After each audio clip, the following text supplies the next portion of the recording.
Howdy folks, and welcome back to World of Tanks with the mighty Jingles. Now, I had a bit of a quandary today. This is one of the replays that I mentioned last week that I was determined to get into some kind of video this week. But then patch 1.5 hit in World of Tanks, and amongst other things, such as the ability to blacklist a map that you don't want to see in the rotation, they also introduced a bunch of new Swedish medium tanks. And a bunch of you sent me some replays in those brand new Swedish mediums, and I kind of wanted to feature one of those while there was still something of a hot topic, but at the same time I still wanted to, well, show you this. I thought, well, why not show them both, particularly since this battle only lasts about 6 minutes. This is Stefan 0799 in a tank I actually quite like, the Chinese Tier 8 Heavy, the 110. But as you can tell by the muzzle brake at the end of that 122mm gun, this is not a fully upgraded 110. Stefan is still grinding it. It's one of the two 122mm guns, I'm not entirely sure which one, but to all intents and purposes he's driving a tank that has the functional equivalent of the Russian IS gun, a tier lower. It's basically that Russian Tier 7 heavy tank gun with 175mm of penetration with its armour-piercing ammunition. However, if you pay closer attention to the ammo loadout at the bottom of the screen, Stefan hasn't bothered with any armour piercing. Yes, he's grinding out this tank by spamming 122mm high explosive. And this is a tier 10 battle on the Overlord map. And remember, high explosive's effectiveness is reduced considerably by the thickness of the armour that it impacts, and almost half of the enemy team are in heavy tanks. But most of the heavies are down there.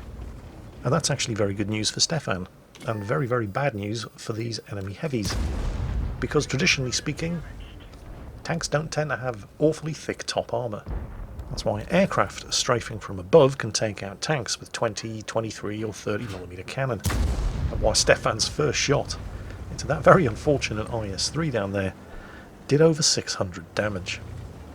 You see, even if he doesn't technically have enough penetration with his high explosive shells to penetrate the engine deck, the armour there is so thin that he's probably almost going to do full damage with high explosive anyway. So even though he does have a supply of gold ammunition, there's a bunch of 122mm heat there, he's not going to need it as long as he's shooting into tanks that are below him, or that have less than 61mm of armour. It's like shooting fish in a barrel. Get that. More tanks to the beach, please. Do you think he's going to get away? No, I didn't think so either. You'd think that this wouldn't be as easy as it is, given that he's in a Chinese tank with, well, you know, legendarily bad gun depression, but they're driving across the beach. There goes another one. Tier 9 AMX 5120. You'll note that the only enemy heavies down there that have survived so far are the ones that are actually hugging the cliff wall, where he doesn't have shots at them without exposing himself unnecessarily or risking falling off the cliff.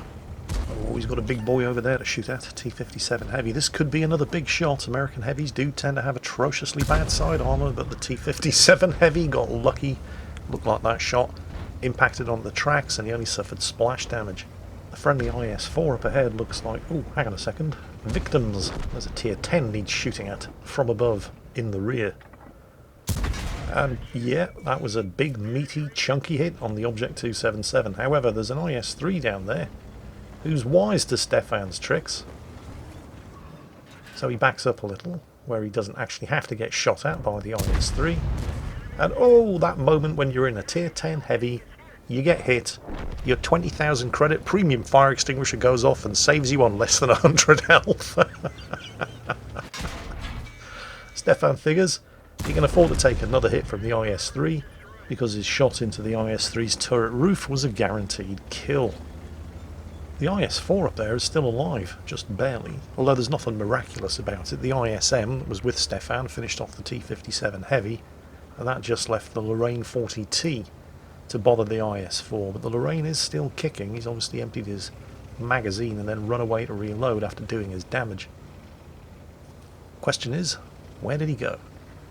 And it's one of the few tanks on the enemy team that Stefan can actually penetrate the armour of without having to do anything fancy. Oh, there he is. Looks like the IS-4 got a few shots into him before he managed to break contact, but he's been spotted again. Looks like he was trying to sneak around. Oh, T-54 up ahead. They're never going to catch the Lorraine if he's decided to make a run for it. Doesn't really have shots at the T-54. Oh, the Lorraine's back. He's feeling very brave, isn't he? Then again, there are only 5 of them left alive on his team. This is a bit of a ruffle stomp. Unfortunately, he's chosen to run away straight into the gun barrel of an E-75. So, well, he didn't have a huge amount of choices there. No matter which way he went, he was going to die. Stefan got momentarily detected there, but no shots came his way. We know there's a T-54 up there somewhere. There's also an S-tank and a T-30. And you really don't want to get shot at by a T-30 when you're on less than 750 health. There's the T-54 again. It looks like the rest of the team are charging over the meadow on the eastern end of the map to get him. There's the T-30. Oh, he's on low enough health. Remember, terrible side armour. He has the shot. He takes it. Boom, headshot. And there's the S-tank as well. Sideways on. Don't want to hit him in the tracks, but you can absolutely penetrate his armour with your high explosive ammunition.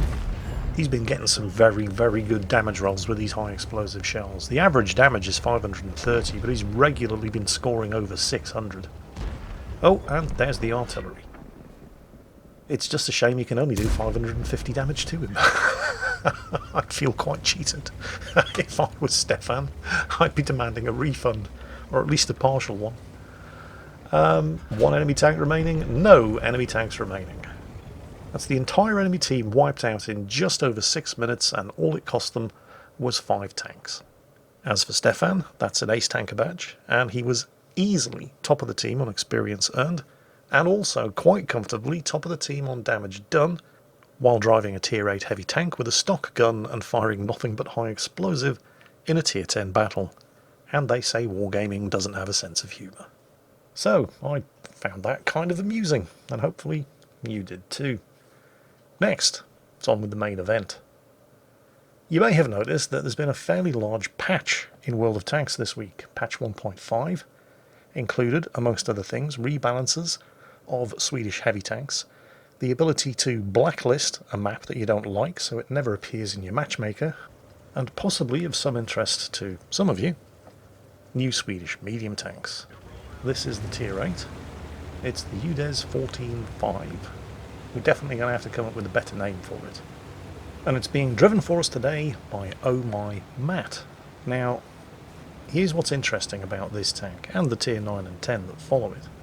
While those two tanks have decent turret armour, this one doesn't. Its armour is basically terrible everywhere.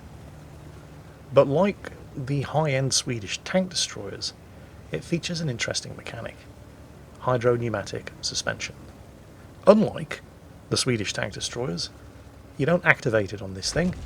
It's completely automatic, and its use depends entirely on how fast you're going. If you drop below 10 kilometers per hour, the hydro-pneumatic suspension activates, and it gives this thing 13 degrees of gun depression, but only to the front. Once you go beyond 19 kilometers per hour, the hydro-pneumatic suspension deactivates, and then you've got fairly standard, pretty terrible gun depression.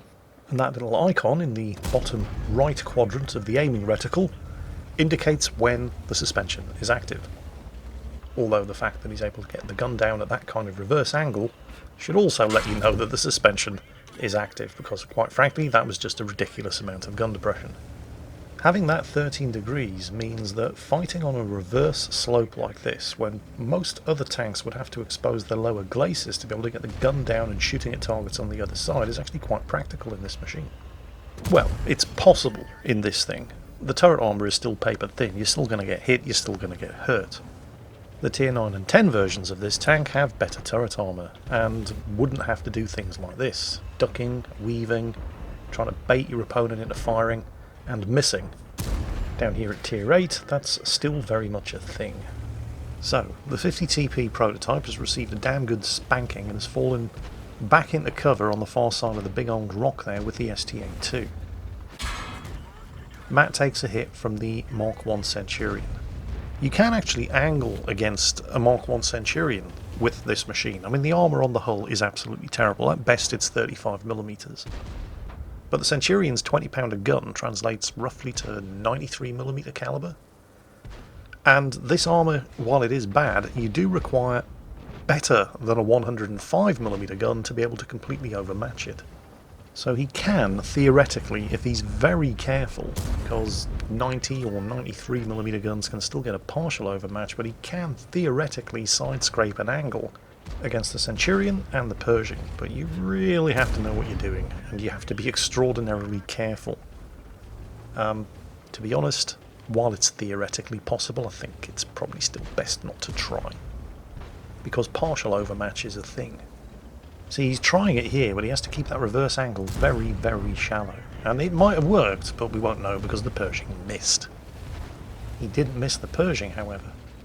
This is the 105mm gun. There are two previous 90mm guns before unlocking this, and this gun has 217mm of penetration. Frankly, I'm actually quite surprised he managed to penetrate a hull-down Pershing, because, well, it's no T-32 or T-29. The front of the turret of the Pershing is pretty tough.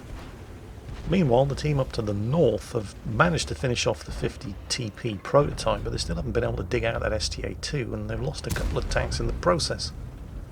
What? Wait, Progetto, what are you doing? No. No, why would you... You know you're driving into a crossfire, right? The STA-2 is still alive and behind you and didn't actually have shots until you drove out around that corner. Okay, Matt's killed the Pershing. Fairly even trade because the Progetto basically just suicided. I have no idea what he was thinking, unless it was... Your guess is as good as mine, but it has at least drawn the TS5 out, although there's not a huge amount we can do about that until the team up to the north get their asses out of that corner. Unfortunately, as I was saying earlier, there was a huge bunch of friendly tanks up there to the north, but they've just kind of died rather than push around and finish off a lone STA-2. And I realised that would of course open them up to fire from Matt's left side, but hey, that's what God gave them all of that armour for. And there's a wrecked 50 TP prototype up there they could use for additional armour. We've seen it done before, just this week on Tuesday. Still, would have, could have, should have, didn't. One of the dead tanks up there, by the way, is another tank that's received substantial rebalancing this patch. Swedish Tier 8 Heavy, the ML1, which has had its mobility nerfed to hell, and has had its gun kind of buffed a little. It's doing more damage per shot, and it has a faster reload, but it only has 3 shots in the magazine instead of 4. Matt takes out the Centurion first because you don't intentionally want enemy tanks behind you, unless you're the driver of that ISU-152, who apparently does intentionally want enemy tanks behind him. What is it with tanks suiciding on that corner? There was some kind of memo, and I just didn't get it. I mean, that's the second time we've seen it happen in the last couple of minutes. Here's a suggestion. Maybe it would be a good idea to work your way around behind them. Fortunately, the M4A1 Ravioli over there has decided to do exactly that. Unfortunately for him, he was seen doing it by the ISM on the opposite corner, and the TS5 is turning around and preparing a welcome package for him. So we've just lost ourselves an M4A1. The T28 is now trying to do exactly the same thing, and face to face with the TS5 he'd probably have a better chance. Unfortunately, as he turns around, there's an ISM on the other side of that corner, and he's lining up. Yep, he's killed the T28. So it's 2 on 2. Matt and the T26 over there are caught piggy in the middle between an ISM and a TS5, and Matt doesn't like that idea very much, so, and it's about time, he decides to turn the tables on them. Oh, well, look at that. It's almost as if there's a way you could manoeuvre around these rocks where you wouldn't be showing the arse of your tank to multiple enemy guns. Although this is going to depend on 2 things, the T26 staying alive, and killing that TS5, because he has flank shots into him, or will have if he gets over that ridge. At the moment, the T26 and the ISM are face-hugging each other, and both trying to aim for each other's commander's hatches. The TS5 is dead. Very, very nice little drive-by there. Now he has to assist the T26 against that ISM. You can see they're both attempting to snipe and succeeding in sniping each other's commander's hatches. Oh, bollocks, there's an Object 416 coming. Oh, the T-26 is... yeah, there's no way he was going to survive that, but even though you tried to keep him alive, you can at least avenge him. The ISM is down, and there's an Object 416 incoming. So, to give himself some options here, he's backing up against this other ridge. Trying to use that gun depression again. But, ooh, in reverse. I mean, the mobility of this thing isn't bad. It's kind of like a Centurion. Top speed is nothing special, but the acceleration is very good. But you would have thought that the object would have been there by now. Perhaps he's being sneaky and he's working his way around to that corner, and that would be a better firing angle. Or maybe not, maybe he's running with a damaged engine and it's just taking him time. Or maybe he's just got something better to do. Or perhaps he's trying to make himself presentable. Maybe stop, brush his teeth, comb his hair. You know, you meet a new tank for the first time, you want to make a good impression. Hang on a second, that wreck is moving. Well, that makes sense, because with his terrible gun depression, he's going to want to give himself all the help he can get. Yep, there he is. But he's not alone. Yep, it's an SU-101. And Matt's first shot fails to penetrate. Luckily, artillery is well and truly on the ball. And from this angle, Matt can fight the SU-101 without having to worry about the Object 416. He baits his first shot into missing. His second shot does not miss and does penetrate. The SU-101, realising he's now a one-shot kill and artillery is shooting at him, backs off around the corner. Matt gives chase, gets into the low ground where the Object 416 is hopefully not going to be able to hit him. But what the SU-101 does not realise is there's a Rheinmetall Borsig coming around the corner to the north. And that's when... yep, he missed. Yep, the Object 416 missed from a range of about 10 metres. And his terrible gun depression is doing him absolutely no favours there as he attempts to reverse away from a reloading UDES 14.5. There's an S1 down there on full health, and the STA-2 was attempting to sneak around behind him before running into and getting the better of the Scorpion G. Now, the gun on Matt's tank is pretty good, but it's not as good as the gun on the S1. They're both the same caliber, but the S1's gun does more damage, is more accurate, and has a slightly faster rate of fire, so you definitely don't want to be getting into a trading match with it. But Matt doesn't have to, because as the FV4207 down there just found out the hard way, the Rheinmetall Borsig that just killed the SU-101 is on the way. So all Matt has to do is wait for him. And this Rheinmetall Borsig is clearly not in the mood to take any prisoners. Look at that. Number of shits given, 0. And that just leaves the Scorpion G, whom the STA-2 has managed to fight to a standstill until, yep, like I said, that Rheinmetall Borsig there was really not in the mood to mess around. So, that was Oh My Matt in the brand new, all-singing, all-dancing Swedish Tier 8 medium tank, the UDES 14.5, with the hydro-pneumatic suspension, a brand new gimmick for Swedish tanks only, so far, that allows up to 13 degrees of gun depression over the front of the tank when you're at speeds of less than 10 km per hour and remains active until you exceed a speed of 19 km per hour. Matt, well played, thank you for sharing, congratulations on the results. Everybody else, I hope you enjoyed both of today's battles, because that's it for today. And as always, take care, and I'll catch you next time.